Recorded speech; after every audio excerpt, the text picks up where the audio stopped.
Meet me. All right, welcome back, boys. And today we're going to talk about these developer notes because a lot of you guys asked me for my thoughts on them. And the truth is, I don't have any thoughts on them because I haven't really read it yet. I've just been arcing. But I hear they are addressing some of the complaints. So let's go ahead. Let me just check OBS. All right, good. It's being recorded. All right, I wanted to make sure that all the text is on screen. All right, let's read it together. We would like to notify our heirs. I'll skim through some of this. They apologize. Koreans are good on apologizing.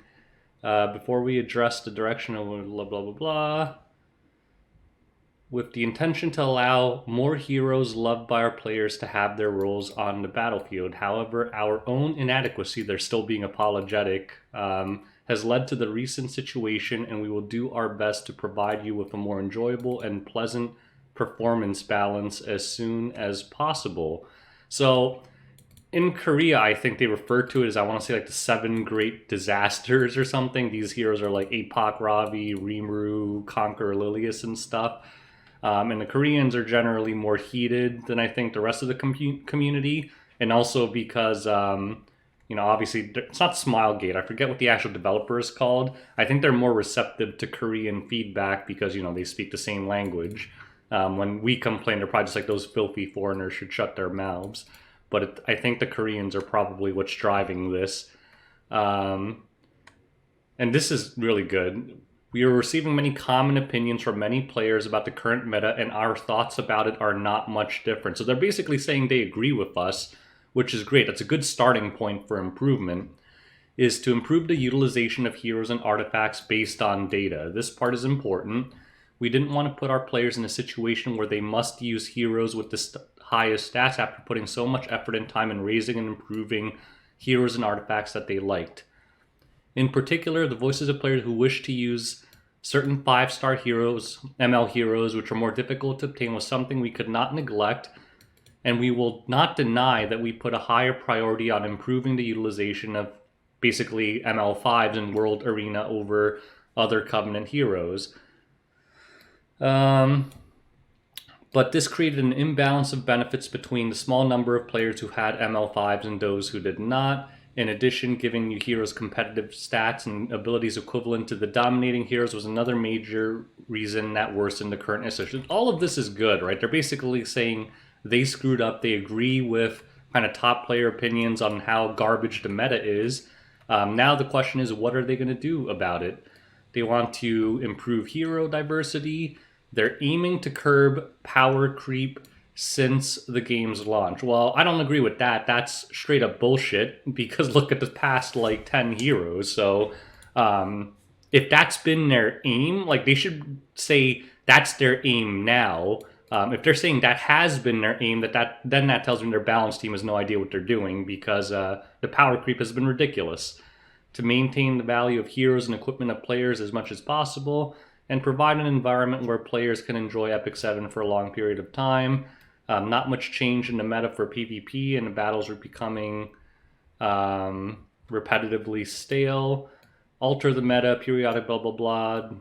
However, our decision of trying to improve the ML heroes that were less meta competitive is what we regret the most. Not only have we interfered with the existing balance of the heroes that we had carefully improved and managed, I'm assuming they're talking about things like Apak Ravi and Kekwarik because they were trash and now they're utterly dominant.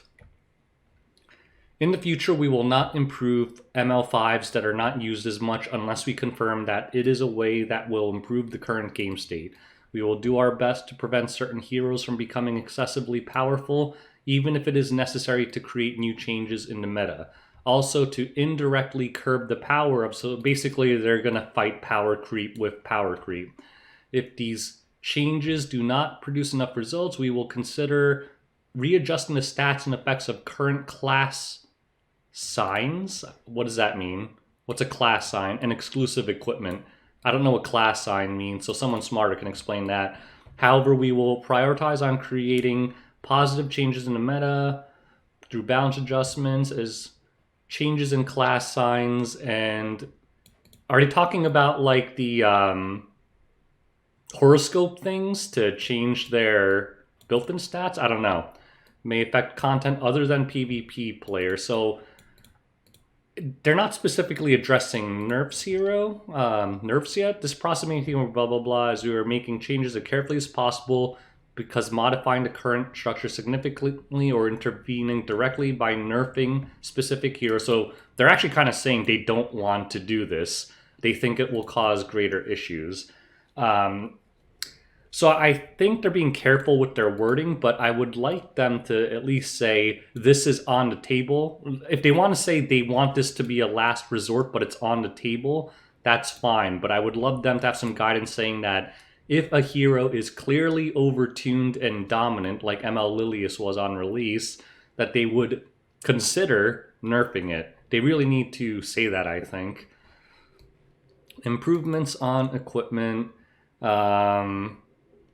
For example, injury set on Beline and penetration set on other heroes have been reassessed by other players and the usage rates have been increased. Well, first of all, this was buffed. That's why it was reassessed. And the fact that it's used on a single hero doesn't really mean it's viable to me. It's one hero that's using it. So let's look at the stats. Speed has consistently been dominant. Critical has dropped, understandably, because of pen set. Immunity, I mean, it's still pretty consistent. Some people have taken it off because of Rimuru, because having a no immunity team really helps against Rimuru. Hit set, that's more people than I thought would use that garbage anyway. Who the hell is doing Golem? Okay, so we have these three sets. Is this like including PV? Yeah, I guess it includes PvE stuff too, because counter is very prevalent in PvP. No way people are using more health sets than counter sets.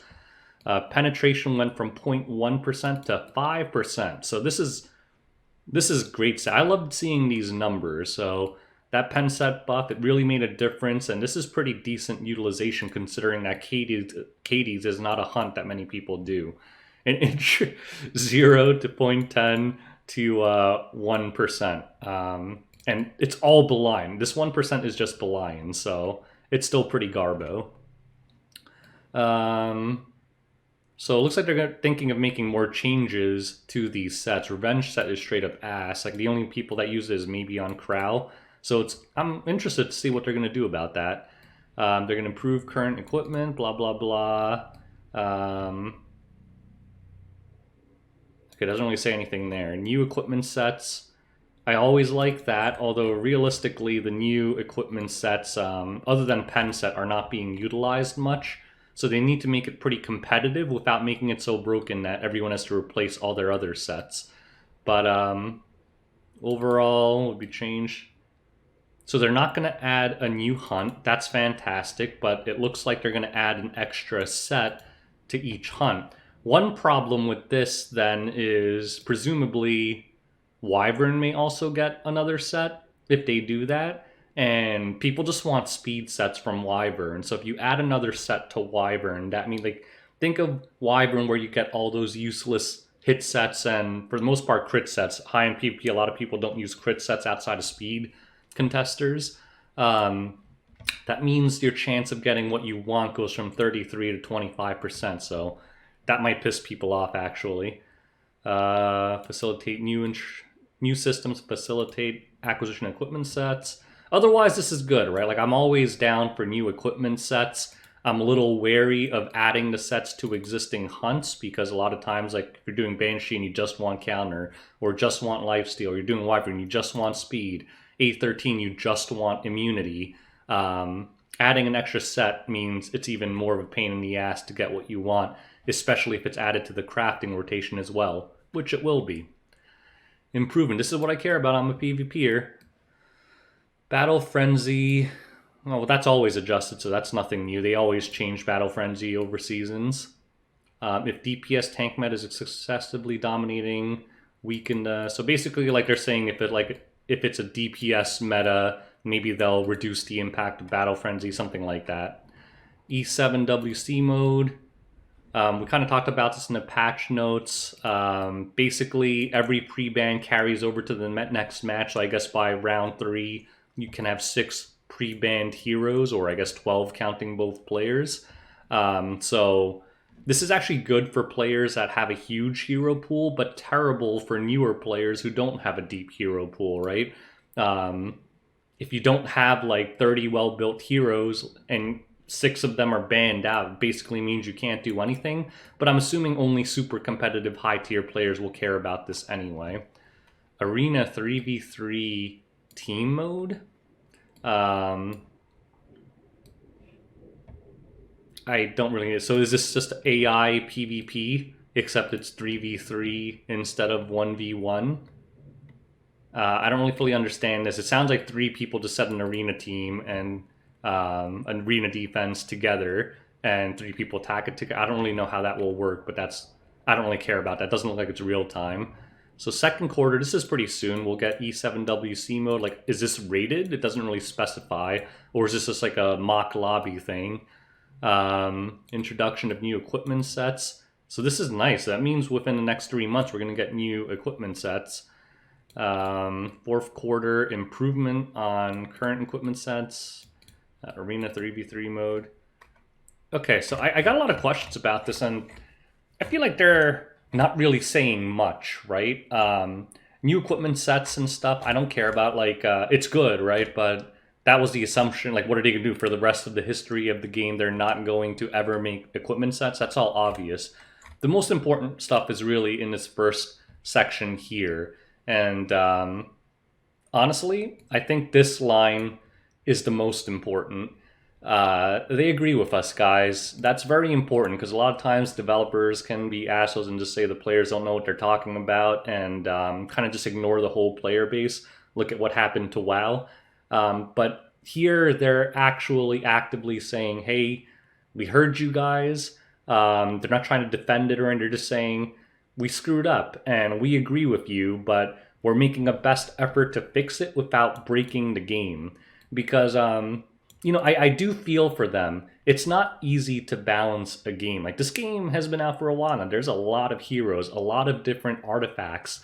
And thinking about how one hero can impact the whole meta is not hard because there's so many other heroes. Like, a lot of times when heroes become meta, it brings other heroes back too into the meta just to counter them. Like, with that many heroes in the game, there's a million different interactions.